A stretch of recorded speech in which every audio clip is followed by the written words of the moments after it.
In wills and probate work, accuracy matters, and time is of the essence.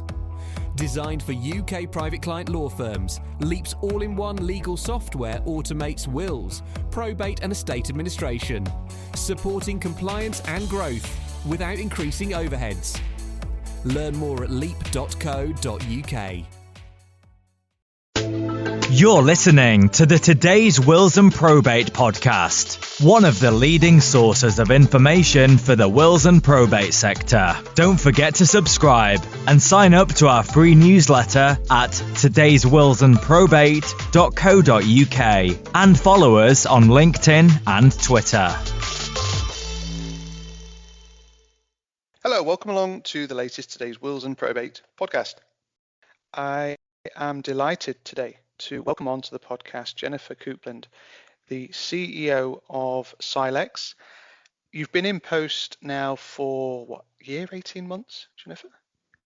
It's actually only been 10 months. It's only been 10 months. That's just how much water has gone under the bridge in that time. I haven't reached my anniversary quite yet, but I've certainly packed a lot in, or at least it feels like that. Yeah, absolutely. Yeah. Well, really appreciate you finding a window to join the podcast. Obviously, lots of opportunity today to talk about what's happened over the past 10 months. I mean, you have absolutely packed it in, as you say, but also you're currently consulting on your forward plan as well, and an opportunity for you to kind of explore and explain a little bit about that as well, in the context of the fact that the SRA, who had planned, in the context of plans that might have seen CILEX merged into the SRA, or at least CILEX regulation merged into the SRA, not come to fruition as well, of course. So interesting and exciting times ahead. In the first instance, and hopefully that frames the discussion, but in the first instance, tell us a little bit about yourself. You don't, for example, have a legal background, do you? So you come to this with very fresh eyes. I have indeed, David. So my journey into CILEX has been sort of via the sort of education and training sector. So my background has been most recently in apprenticeships. So I was the CEO of the Institute for Apprenticeships and Technical Education for 6 years. And then I spent some time working at London South Bank University, where I was Pro-Vice Chancellor of Skills. So I've come into this legal world with an education and policy sort of background, you know, working with ministers and government and that kind of thing. And it has really been, you know, completely fascinating adjustment, you know, thinking about what I thought it would be like and how it actually is, and where those differences are and where the similarities are with what I previously thought. Well, I can't let you say that without going into some of the specifics. I mean, what have you kind of found that you perhaps weren't expecting? Well, that's a tricky place to start.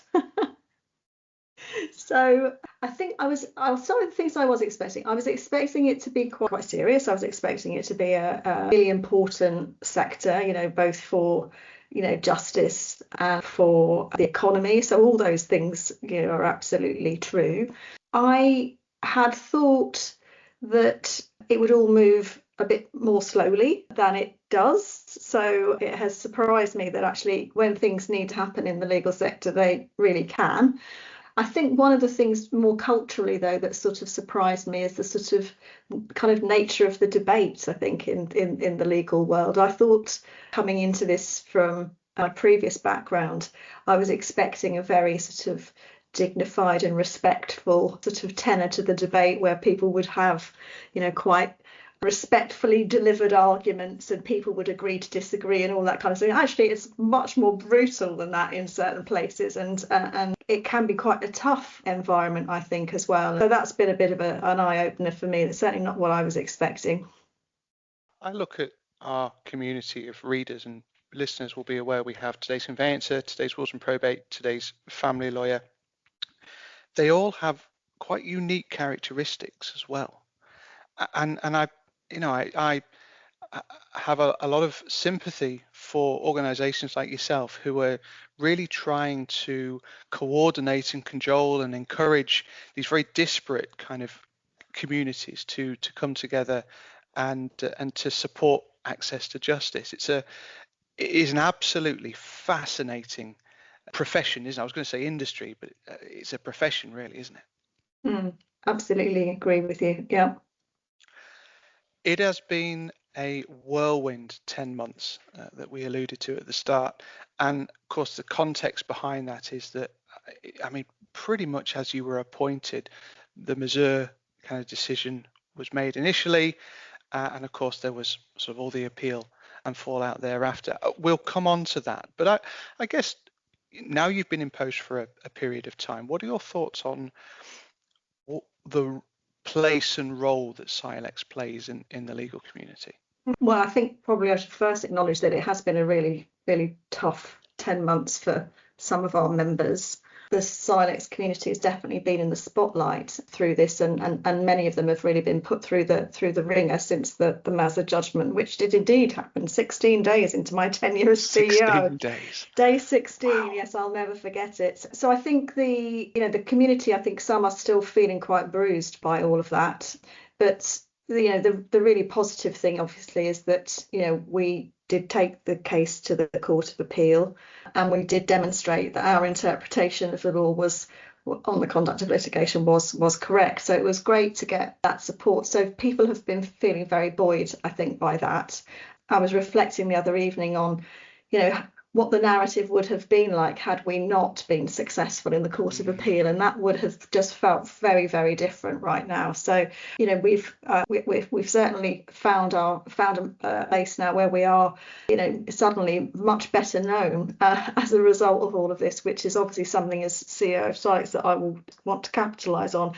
But historically we've been around for 75 years. We're a chartered body. We're a really important and serious part of the legal system in this country. I think we're the third branch of the law. We are on a par with solicitors and barristers, and then we have our CILEX professionals as well. And we need all of those pieces to be functioning really well and to be respected for what they do, and to be able to play the biggest part possible they can in achieving those big kind of objectives that we all have for the legal system around access to justice and doing things in the consumer's interest and so forth. One of the things you really major on is the diversity of your community as well. Is that a really important part of your mission? Well, it's one of the reasons why I wanted the job. So, I mentioned that I previously worked on apprenticeships. I think over the period that I was working on apprenticeships, I like to think that we did turn what was something that was not hugely popular route into something that is now really, really sought after, and people really want to do apprenticeships, and people are saying, well, I won't go to university, I'm going to go and do an apprenticeship instead. And we've really kind of grown the prestige of that. And I think CILEX has got a load of those kinds of ingredients. It's what CILEX is about, the CILEX route, enabling people to kind of train while they're working, so you're earning and learning at the same time, is so important for the diversity of the legal system, because it taps into a pipeline of people who may not otherwise have been able to access these great legal careers.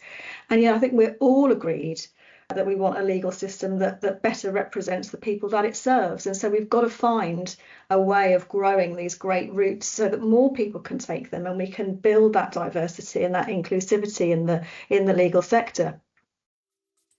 Do you see then that CILEX has got a role in upskilling the legal services sector?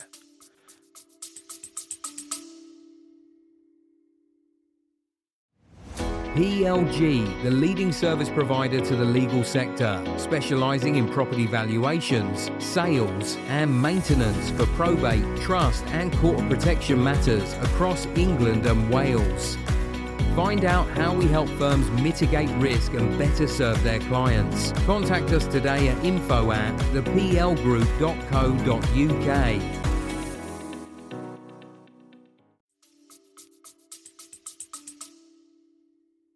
Well, I mean, we run our own law school. So CILEX has its own law school run by the fantastic Judith Bourne, and we work really closely with thousands of employers up and down the country, offering apprenticeships, qualifications, and bespoke training packages as well to sort of fit the needs of businesses today, and trying to make sure that what we're doing means that we're offering really, really, really relevant training products that employers actually really want. Let's move on to talk about Mazur. 16 days in the job, crikey. I didn't realize it was quite so soon after you were appointed. Look, let's look ahead to start with, I suppose, if we're going to do this backwards. Do you see that there's any further fallout coming from the Mazur ruling? I absolutely do think that there's further fallout from the Mazur ruling. I think that the whole case really sort of shone a light on this particular issue around the conduct of litigation. But what it's also done is there's a whole sort of set of consequential things that are now, it's now been made more obvious that kind of existed previously, sitting around in different bits of rules or legislation that actually are quite anachronistic. They're quite illogical, particularly given where the modern legal system is now and how we think the legal system should be operating in the future. So I think there's a lot of stuff in there that we should be looking at. So, for example, today I met with a group of CILEX members who were talking about the need to modernise the language in the civil procedure rules, and this is something that we'll be campaigning for, amongst other things, I think, over the next 5 years of our strategy, to try to bring all of this stuff up to date and to get it into a position where it actually works for the public and people can really understand what people are able to do and so forth. So I think it would be a real shame if the sort of Mazur judgment happens, the Court of Appeal judgment happens, and then that's it. Then we don't kind of think about what does that mean. I think it also showed up the need for a review of the Legal Services Act 2007. If you think about that, it became law in 2007. That's the same year the iPhone came out, and the iPhone's had 51 updates since then. So we haven't looked at this thing, and it is the underpinning of the whole of our legal services system. So it's ripe for review. And I think when looking back in the history here of how we got to the Legal Services Act itself, that took about 5 years. It was about 5 years in the making with the Clementi review and then consultations and white papers and what have you, before the thing is makes its way through Parliament. So I think we should be starting a conversation about this now across the legal sector, even though we don't have parliamentary time this session to do something in this space because there are bigger priorities. But we could do the work now, and we could have an oven-ready bill for the next government, whatever stripe they are, post the next election. I think we really do need to do it. I don't think we can go into the next election without having re-looked at some of this stuff. There is a lot of criticism that the LSA was only really ever a halfway house. It was a mishmash of compromises and all sorts to start with. The fact that it governs, as you say, our entire legal system feels as though, like you say, it definitely needs looking at. Mm-hmm. The other thing I think flowing from the Mazur ruling, and I sort of touched on it earlier, is that it has meant that CILEX is much better known, and there's a much broader understanding of what CILEX professionals are doing in firms. So I think that's got to be a positive, because if you think about growing competition in the legal market, it's one of the regulatory objectives, isn't it? Increasing competition. We need consumers to understand that they've got choices with who they want, who they seek their legal services from, and I think that the levels of knowledge out in sort of the public domain about how all of this works is really, really pretty low. So trying to help people to understand that there are choices here, and there are specialist CILEX conveyancers and specialists in probate, and so forth, is all to the good, really. Yeah, I'm never completely sure, and the Legal Services Consumer Panel often looks at this as well. How much consumers actually care about that? It's certainly an issue that arises in will writing, for example, where of course you've got the regulated solicitor CILEX community and a large unregulated will writing community. But I find very little empirical evidence that the consumers really, to your point, one, understand the difference, but two, whether there's a lot of evidence that they are that bothered by it. I mean, at the end of the day, they need something doing, and does it matter who does it? Yeah, so I mean, I think the Consumers Panel was giving evidence to the Justice Select Committee a few weeks ago, and I think one of the things that he was saying was that actually consumers would quite often be much better off, going to a specialist lawyer for their legal services, but they probably don't necessarily know that. So there's a big education job to do there. But coming into the legal sector, I have been myself a consumer of legal services, and what you want is good quality, don't you? You want to be sure that you've gone to somebody who is properly regulated, who knows what they're doing, and that they can handle your issues appropriately, and that you get a resolution at an affordable price. So I think the quality of legal services does really matter to the public, and we need to be able to explain that better collectively to people, and to help people to make the best choices for themselves. It's fascinating to hear you say that you think that the speed of change has been quite quick. I dare I refer you to Property Act 1925, the Wills Act 1837 as primary legislation. I know, David. I mean, yes, yeah. Well, let me just put one caveat to that. When I was saying that what surprised me in terms of the ability of the legal system to move at pace was how quickly we managed to get our appeal through, because that was a matter of public interest.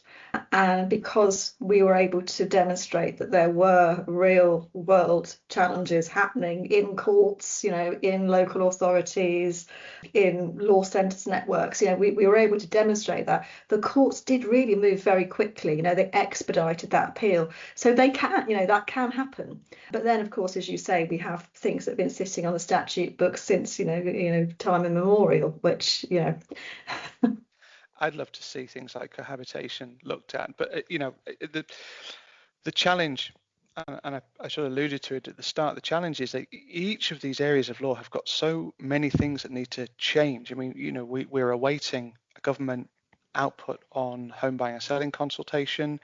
We are awaiting a cohabitation consultation that was due in the spring. It's the start of June. I don't know when your spring finishes. That's still a civil service spring, David. And I also want to sort of applaud CILEX and CILEX regulation for the speed at which you've managed to get your members trained and certified, if that's the best word for it, on the litigation element that Mazur obviously raised. Rights. Thank you. Because I know, for example, I mean, we published recently an article from you that, over 1,000 people have now gone through that process in a very, very short space of time. Yes, that's right. I do need to kind of draw a line between CILEX as the professional body that I'm CEO for, and CILEX regulation, where my colleague John Bartwick is CEO, because it's CILEX regulation that have run that practice rights process and award practice rights. So we don't do that. We've tried to work closely with CRL to try to enable that process to happen more swiftly and with fewer pain points for people. But we've come out of this with over 1,000 people now having got litigation practice rights, so that they are fully authorised. They can delegate work to unauthorised staff and can supervise those people as well. So it's giving people those credentials for things that they've probably hugely capable of doing, and in many respects have been doing previously in their professional lives. So it's good that we've got here, but it has been pretty bumpy on the way. Sure. If a judgment that ultimately spelled real disaster for the organisation was not one existential crisis, a second was also on the horizon with the potential merger, as we said, between the SRA and CRL. That was sort of seems to have been put on the back burner. The latest consultation from the SRA sort of says, no, that's not going to happen. I guess, look, is that a can that's been kicked down the road? Is that the end of that conversation for now, forever? What's your sort of take on that situation?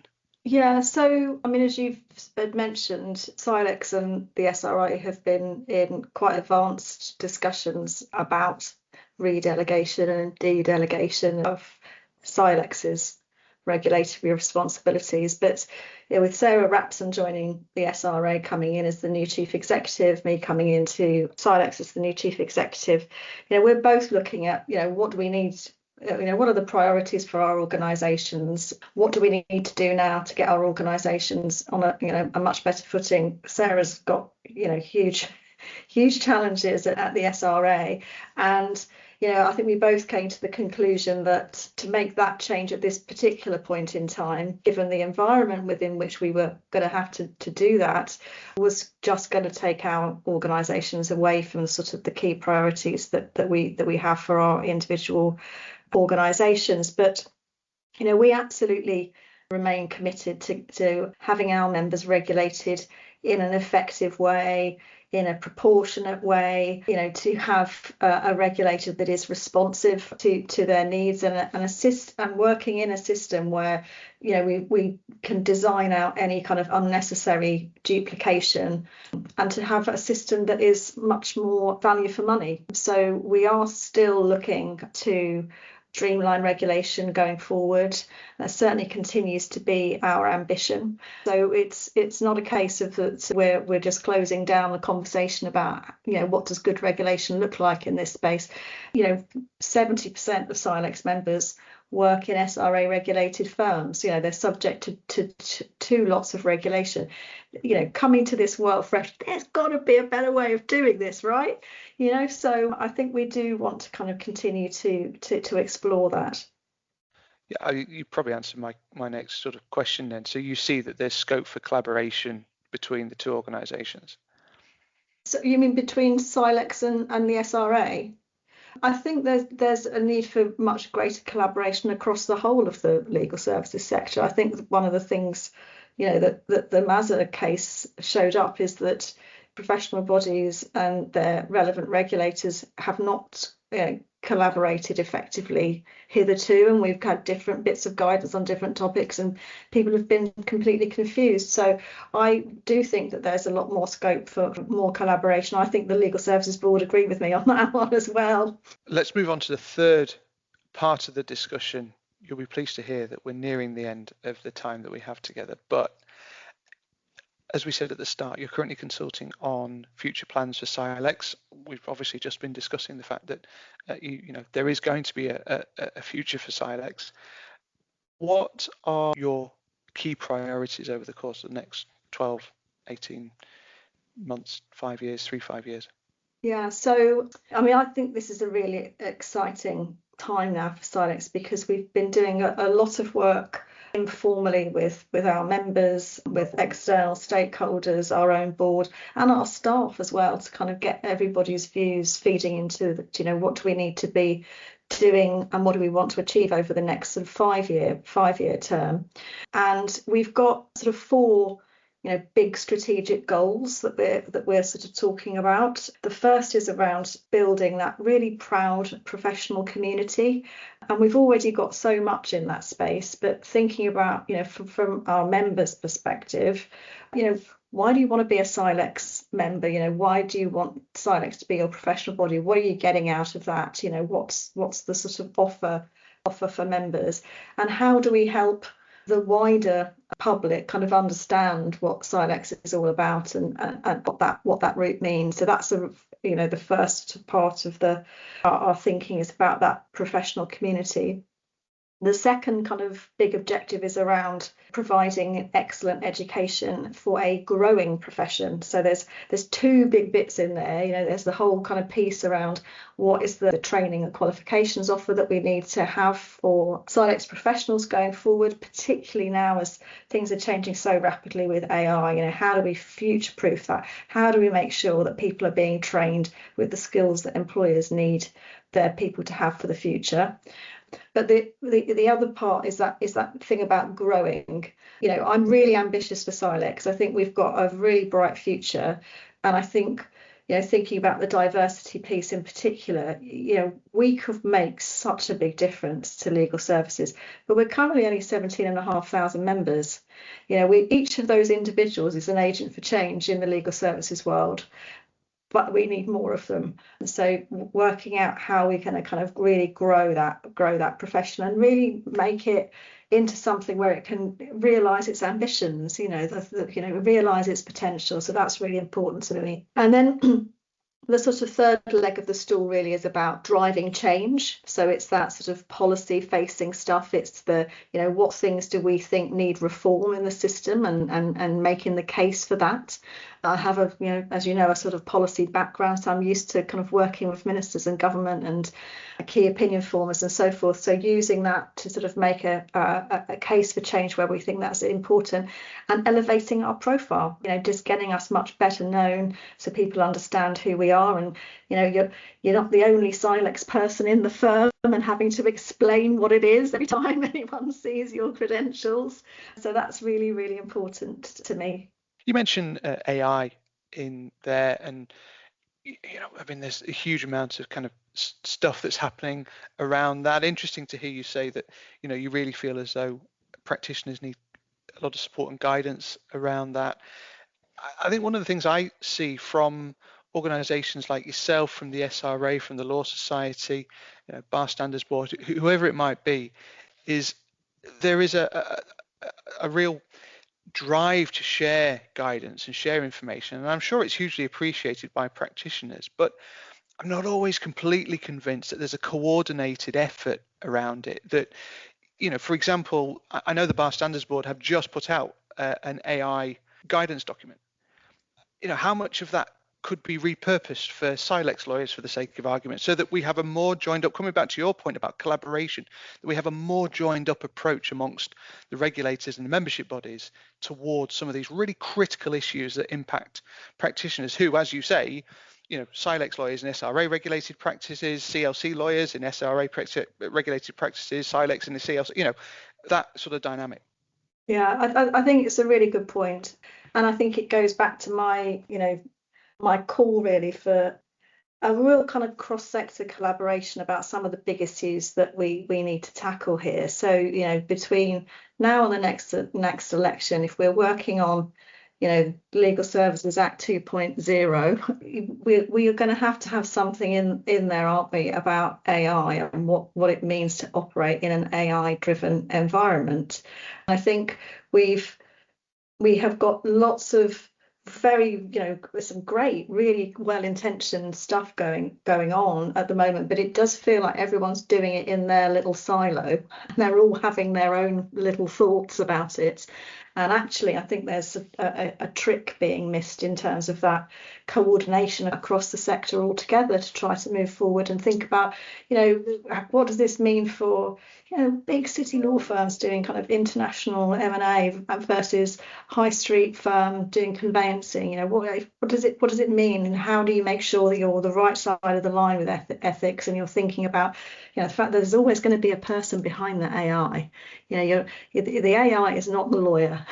There has to be a person behind that, in the same way that you need to be clear through with all of the stuff we've been talking about Mazur, about who is responsible, who is on the hook for the advice that's being given here.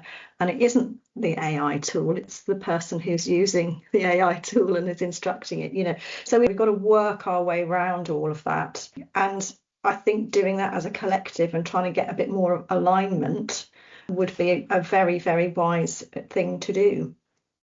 I just, on a personal level, I think a more joined up approach to a lot of this stuff would ultimately help your regulated communities. And I often think about the lawyer who comes into work in the morning, sits down at their desk at 7:30, 8 o'clock in the morning, doesn't leave until 5, 6 o'clock in the evening, and they've got a day job to do. They're there doing their legal work, and so much of this stuff happens on the periphery of that. And as I say, I just wish that the lawyer would sometimes be kind of the real focus of some of that attention, rather than kind of the guidance for the sake of guidance, for argument's sake. Yeah. I think from our perspective as the professional body for CILEX members, we want to enable people to really embrace this, new technology and to be confident using it and to be able to do it, stay the right side of the law with what they're doing and use it in a way that enhances their services to their clients, right? Makes their life easier.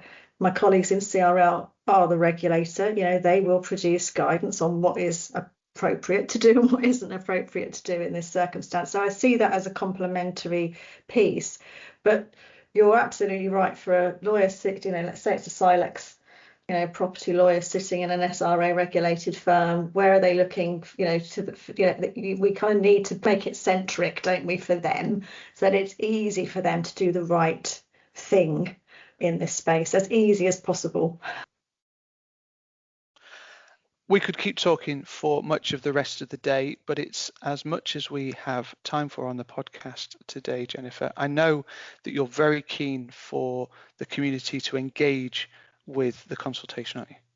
Absolutely. So we have written a very, I think, engaging consultation document that sort of sets out those big strategic goals I was talking about, but also some stuff about, what does that actually mean and what will you do underneath each of those big strategic goals? So, for example, part of that, building that proud professional community, we've got some thoughts in there around what we need to do next with the sort of titles that people use in practice, and aligning those titles better with the regulatory titles so that everybody can be much clearer about what people are doing. So there's some meaty things in there that we really want to get people's views on. The consultation closes on the 17th of June, so it's only a couple more weeks left to go. So please head to the CILEX website, look it up, and take a few minutes just to give us your thoughts, because we really want to hear what people think about it. Yeah, one of my biggest frustrations is that people complain about something that might or might not happen, but when they're given an opportunity to have their say, they don't, and therefore it makes it very difficult to sort of have a comeback on that, doesn't it? It's been fantastic to have you on the podcast, Jennifer. I really, really appreciate you joining and being part of the discussion today. Thank you. It's been really nice talking to you, David. The Today's Wills and Probate podcast is available on your preferred podcast provider. It's also available on todayswillsandprobate.co.uk. My thanks to Jennifer. Thank you as ever for listening, and we'll see you again soon.